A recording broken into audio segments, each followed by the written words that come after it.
Bienvenidos a un nuevo video de Ciencias Sociales, en este caso para grado séptimo. Recuerden que en el tema que hemos estado trabajando hemos hablado de las culturas precolombinas o prehispánicas, en este caso mayas, aztecas, incas. Este momento es para los incas. Vamos a hablar de la cultura incaica o inca, que tiene su esplendor durante más o menos unos 1000 años en la región de los Andes y que se da por finalizada en 1533 con la caída de Cusco por parte de los españoles, la capital del Imperio Inca. En la imagen pueden ver a Machu Picchu, una de las ciudades más importantes y uno de los restos arqueológicos y arquitectónicos más importantes de esta cultura en las montañas de los Andes o la cordillera de los Andes. Es una belleza, es un eje histórico supremamente importante. Y entonces, con esta bella imagen, empecemos a hablar un poco de quiénes fueron los incas, su estructura social, política, la religión, la cosmología, los sacrificios, todos los temas que nos llevan a entender la cultura inca. Entonces, iniciemos. Nos dice que la civilización inca fue una de las más poderosas y avanzadas de América precolombina, surgida en los Andes. Este imperio se extendió a lo largo de la cordillera, desde Ecuador hasta el centro de Chile. Dominó un vasto territorio conocido como Tahuantinsuyo. Los incas desarrollaron una sociedad altamente organizada y centralizada con una economía próspera basada en la agricultura. La agricultura, acá como dato curioso, era por medio de terrazas. Parecían eran muy similares a los escalones, ¿vale? Les decían terrazas, y así cultivaban en las montañas temas generales como el maíz, el choclo, entre otras cositas. También fueron importantes, ¿por qué? Por la minería y la agricultura y el comercio en sí. Fueron grandes maestros de la ingeniería y la arquitectura. Ya se dieron cuenta con la imagen de Machu Picchu que construir encima de una montaña o de un monolito, en este caso de roca, es bastante complejo. Y imagínense el contexto para construir ciudades como Machu Picchu y Cusco, que eran centros históricos muy importantes, y Cusco la capital del imperio. Hablemos de su estructura social y política, que estaba muy arraigado al tema teocrático. Entonces había un sistema de castas y jerarquía, o sea que era inamovible. Los aliyus era la organización territorial y el Mi'kmaq la expansión imperial. Entonces hablemos del sistema de castas. Nos dice que era una sociedad organizada en un sistema de castas rígido y jerárquico. En la encima se encontraba el Inca, o el líder, el cacique, considerado un dios viviente, y la nobleza real. Debajo de ellos estaban los curacas, o líderes locales, los sacerdotes y los guerreros. En la base de la pirámide social se encontraban los campesinos, artesanos y trabajadores, quienes conformaban la gran mayoría de la población. Este sistema social altamente estratificado permitía a los incas mantener un control centralizado y eficiente sobre su vasto imperio. Era una organización muy similar a la medieval, que hablábamos cuando el rey, los nobles, los sacerdotes, los caballeros, los artesanos, los campesinos y los esclavos. Sistema inamovible de castas y jerarquizado. Jerarquizado, o sea que tiene una jerarquía uno sobre otro. Algo importante y un dato curioso es que se generaban sacrificios de niños cuando subía un nuevo inca o un nuevo cacique, porque como era considerado un dios, entonces hacía un sacrificio de niños. Es un tema importante que vamos a estar hablando más adelante como dato curioso y como actividad, que es cómo se generaban este tipo de sacrificios y para que ustedes se empapen un poco más del tema. Los Ailius, que es la organización territorial, nos dice que es la unidad básica de la sociedad inca. Y esto conformaba una comunidad de familias emparentadas que trabajaban la tierra de manera colectiva, muy similar a un feudo. Entonces el Ailu era un feudo en la cultura inca. Entonces familias que trabajaban la tierra y pagaban esos impuestos, ¿vale? Entonces era bien importante. Y las Mi'kmaq, que era precisamente la expansión imperial, era una forma de mantener el control sobre las poblaciones conquistadas, y esto lo implementaron los incas, que consistía en el traslado forzoso de grupos de personas a otras regiones del imperio, lo que les permitía integrar a las élites locales, limitar el riesgo de rebelión y asegurar el flujo de tributos, algo muy similar a lo que hacía el imperio romano, ¿vale? Entonces, tener en cuenta esta relación y algunos elementos técnicos de la sociedad inca que están muy relacionados con la cultura también medieval europea. Ahora la religión. Tenemos claro que la mayoría de culturas prehispánicas eran politeístas, los incas no eran una excepción. La cosmovisión y la espiritualidad fueron elementos fundamentales. Consideraban que el Inca era un dios, imagínense. sea, lo mismo era una creencia teocrática bien importante. La religión controlaba su sociedad. Entonces, en la cosmología inca, el universo se dividía en tres planos principales. Hanapacha, el mundo superior; Keipacha, el mundo terrenal, donde vivían los humanos; y Ukupacha, el mundo subterráneo o el inframundo. Entonces, cielo, tierra, infierno. Entonces era bien importante tener en cuenta eso. Estos tres mundos estaban conectados y se encontraban en un delicado equilibrio regido por fuerzas cósmicas como el Sol, la Luna, las estrellas y los elementos naturales.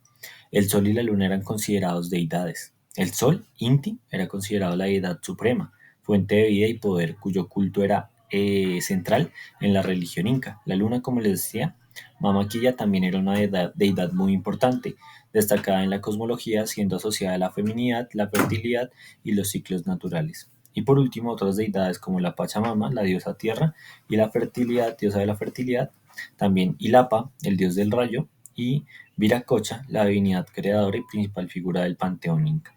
Entonces ahí tenemos algunas deidades importantes, teniendo en cuenta que ellos le rendían culto a la luna, al sol, a los rayos, a elementos o fenómenos naturales que ocurrían, les daban una representación cosmológica de divinidad también para explicar eso. ¿Qué es el sol? Una deidad. ¿Qué es la luna? Otra deidad. Son partes muy importantes de la cosmología inca. Principales deidades, ya hablamos un poco de las deidades, pero ahora vamos a complementarlo con los cultos y los ritos que se generaban a partir de esos dioses. También sacrificios, rituales, festividades, entre otras. Entonces, la religión inca se caracterizó por un panteón de poderosas deidades. En la siguiente imagen vamos a ver cuáles eran y sus nombres, que representaban los elementos y fuerzas de la naturaleza, como les mencionaba. El ser humano antiguo, a las cosas que no les podía dar explicación, como un trueno, o un rayo, o una tormenta, trataba de darle una explicación cosmológica relacionada con algo superior, un dios, una deidad. Entonces, ¿qué es el sol? ¿Qué es el rayo? ¿Qué es el temblor en la tierra? Son dioses.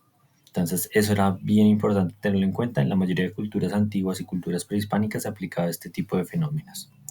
Entonces, nos dicen que en la cúspide de este panteón se encontraba Inti, que era el dios sol, y Pachamama, la diosa tierra, cuyo culto era fundamental para la vida espiritual y material de los incas. Inti, considerado el ser supremo y padre ancestral del Inca, era venerado como la fuente de vida y energía del universo. O sea, que el Inca, que era el gobernador o el cacique, el rey de ellos, era considerado hijo de un dios, una deidad. Por eso era el culto y los sacrificios que se generaban en relación a cuando un Inca subía al poder. Sus representaciones solares eran el centro de los más grandes santuarios y templos, como el Coricancha, en Cusco, donde se realizaban complejos rituales y ceremonias dedicadas a la honra del astro rey. El Inca, en su calidad de hijo del sol, era el máximo intermediario entre los hombres y Inti, algo muy similar a la cultura egipcia con el dios Ra, al que consideraban el dios supremo y que los faraones provenían de ese dios. O sea, es muy similar el culto que se le daba a esas culturas antiguas o prehispánicas.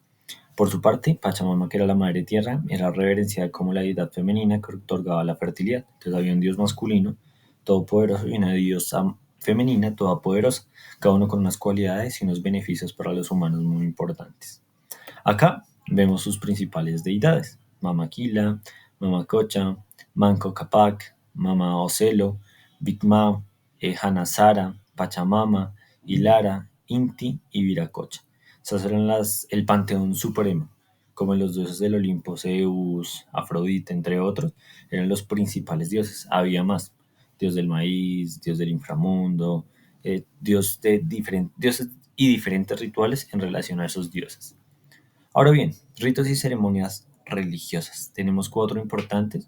Primero, los sacrificios rituales; segundo, las procesiones solemnes; y por último, las ferias o fiestas del sol, que eran muy importantes en relación al dios Inti.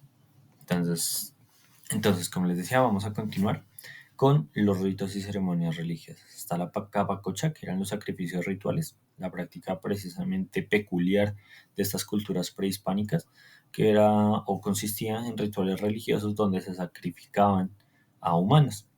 La más común, o una de las más estudiadas prácticas de rituales de sacrificios, eran los rituales que hacían con niños. Y algo que ustedes pueden buscar en internet, que es los sacrificios de niños en relación a la cultura inca.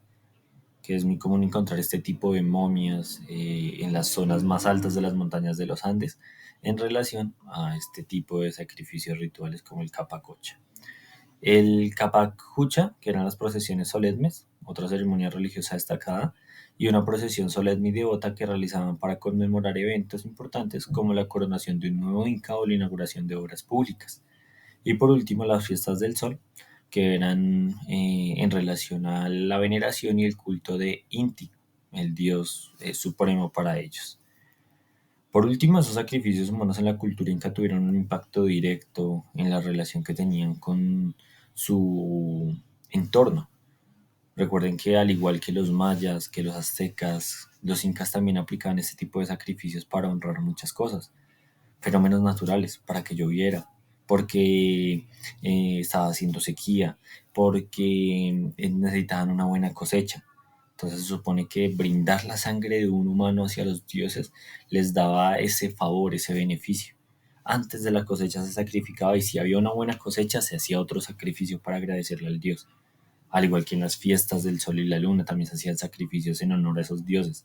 Algo que para nosotros es un poco grotesco, un poco inoficioso, un poco de pronto ceremonial y banal, para ellos eran las máximas representaciones de fe hacia sus dioses. Algo así como las eucaristías acá católicas o los tipos de rituales cristianos o todo ese tipo de cosmovisión que tenemos los seres humanos con las religiones hoy en día, ellos las aplicaban con su religión politeísta por medio de este tipo de elementos, los sacrificios. Y claramente, como ellos veían esa connotación que ocurría, que pasaba, ese tipo de fenómenos, los sacrificios eran muy comunes. Entonces, vale chicos, con esto vamos a terminar. Como material de apoyo les voy a dejar algunos datos importantes para que entiendan un poco más la cultura inca, la cultura maya, la cultura azteca, y en relación a un tema que les gusta mucho y que les gusta ver, que son los sacrificios humanos, que es algo como fuera de lo normal que se ve en las culturas prehispánicas y en este tipo de culturas antiguas, que es trascendental y que uno queda como, pero ¿por qué sacrificaban niños? ¿Qué relación tenía el sacrificio de un niño? ¿O por qué se le estirpaba el corazón a una persona en la cima de una pirámide? ¿Y por qué esa cosmovisión de cada una de estas culturas? Entonces, vale chicos, muchas gracias por la atención. Recuerden parar el video donde necesiten leer un poco más despacio las diapositivas, prestar un poco más de atención y en tutoría estaremos complementando. Muchas gracias.